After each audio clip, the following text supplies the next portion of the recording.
Get to the chopper! Get to the chopper! Get to the chopper now! Alright, I'm not the best at impressions, but we're gonna talk about Predator 1987. Did you see this movie? What did you think?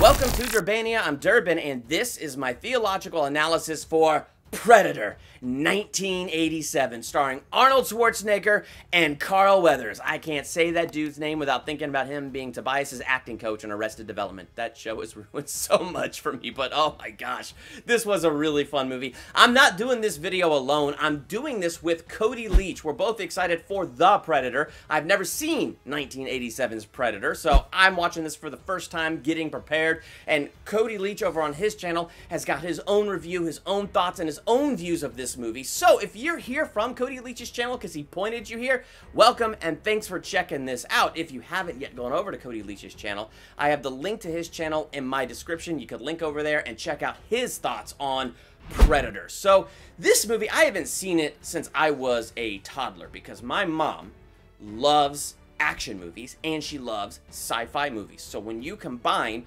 Arnold Schwarzenegger with otherworldly sci-fi creature, there ain't nothing in the verse that is going to keep my mom back. She will be there, period. And my memory of this movie is sitting on my dad's lap and staring intently down at the floor at the aisle of lights leading up to the exit, hearing crazy Arnold Schwarzenegger noises and Predator noises on the big screen.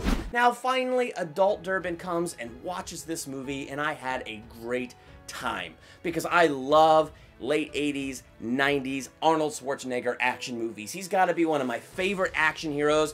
All the Arnold Schwarzenegger cliches, I just freaking love them, and this movie was full of them in the most positive way possible. I mean, you got Arnold Schwarzenegger. First, you got his gun face, like, you know, don't mess with me face as he's like shooting. Then, you got the scene where he takes the giant rubber knife and he throws it at that guy, and it goes right through the guy, pinning him to the wall. And Arnold Schwarzenegger says, "Stick around."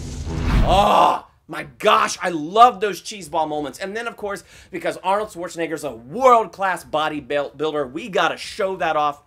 And so when he and Carl Weathers meet for the first time in this film, they can't just simply shake hands. Why would any normal, rational human being just shake somebody else's hand? No, they arm wrestle, shake their hands, so that Arnold Schwarzenegger and Carl Weathers, they flex, and their bulging biceps just get so huge, and you look at that and you go, oh, what have I done with my life? And that's kind of where this movie is at. It's showcasing their strength. Because you have Arnold Schwarzenegger, you have Carl Weathers, and they make their stand against this otherworldly power, against this otherworldly predator, this hunter. They make this stand against it in their own strength and in their own power. 1 Peter 5:8 says, "Be alert and sober-minded. Your enemy, the devil, prowls around like a roaring lion seeking for someone to devour." You know, in this movie, they call the predator, and I wrote this down so I wouldn't forget, the demon who makes trophies of men. He is that lion roaring, seeking whom he can devour, seeking whom he could turn into his own personal trophies of his victory and his strength. He is this powerful, otherworldly, strong hunter, and he knows exactly what to do. He knows exactly how to seek out his prey. He knows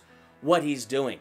However, you got all these people who know nothing about him, and they don't know how to defeat this guy. But they make their stand in their own strength. And as they make their stand, and it's valiant, man, and they have good hearts, and they stand strong against this creature. They stand strong in their weapons. They stand strong in their knowledge. They stand strong in all they've been trained in. And one by one, they are all turned into the predator's trophies. Sometimes it's like that in life, and that's where I see this as a great picture of life, because we have our own personal demons that we fight with all the time. And so often we just stand on our own strength, we stand valiantly, we have every good intention to win, and every time our personal demons make trophies of us. We think we've overcome some weakness, and then boom, that weakness knocks us right back down. And that's what happens throughout this movie. As each person dies, they get more enraged, and they try to make their own stand, and one by one, they are taken out by this creature. And then finally, you have Schwarzenegger alone. And Schwarzenegger finds out that when he's covered in mud, the predator can't see him. So he uses this to his advantage. And we cut to a montage of him creating all these elaborate traps so that he can lead the predator through and destroy the predator. Now that he has this one advantage, the predator can't see him when he's covered in mud. And so you have this montage of Arnold Schwarzenegger, his muscles so big as he's doing all these traps and doing an impossible task and getting that log really high up in the tree. And he's so smart. He's got it figured out. He's making the stand in his own strength. He's making the stand in the training that he has. And my gosh, it's working because the predator now can't see him. They're kind of on even ground. And Schwarzenegger is leading him through these traps. And finally, you get to the end. The mud is washed away from Schwarzenegger. The beast can see him, but now the beast is like, all right, let's fight mano a mano. The predator takes off his mask so he's not seeing, you know, the heat vision thing that he's been seeing before. And he's just fighting Schwarzenegger. And now, like, this thing is so strong, Schwarzenegger can't do it in his own strength, but he's got his mind, man. And he's leading the predator through his traps, and the predator sees this last trap with the spikes on the log, and he's like, I see that. I do. So he jumps over the log, goes to fight Schwarzenegger, and Schwarzenegger drops the log from the tree down on the predator's head. And there it lies, coughing up its neon green blood like a wheezing, dying animal. Schwarzenegger stands victorious. And then the predator starts laughing. Why would he be laughing? And it was a really horrible, menacing laugh. And then he opens up his little wrist thing and turns on the bomb, and the countdown happens. Thankfully, he realized, Schwarzenegger saw that it was a countdown and got out of there before it exploded. But isn't that what happens so often? We face our own personal demons. We figure out the patterns in our lives, the things that trigger those demons, that trigger those things to rise up. We think we've got it all figured out. So we finally make a victorious stand in this new wisdom because of this new book we read, or that, or this. And we take that stand and we win, or we feel like we win, and finally we get a breath of fresh air. And then the bomb goes off in our lives.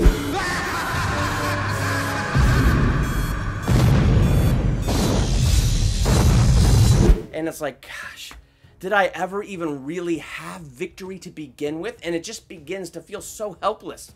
But how did Schwarzenegger survive this massive bomb that went off?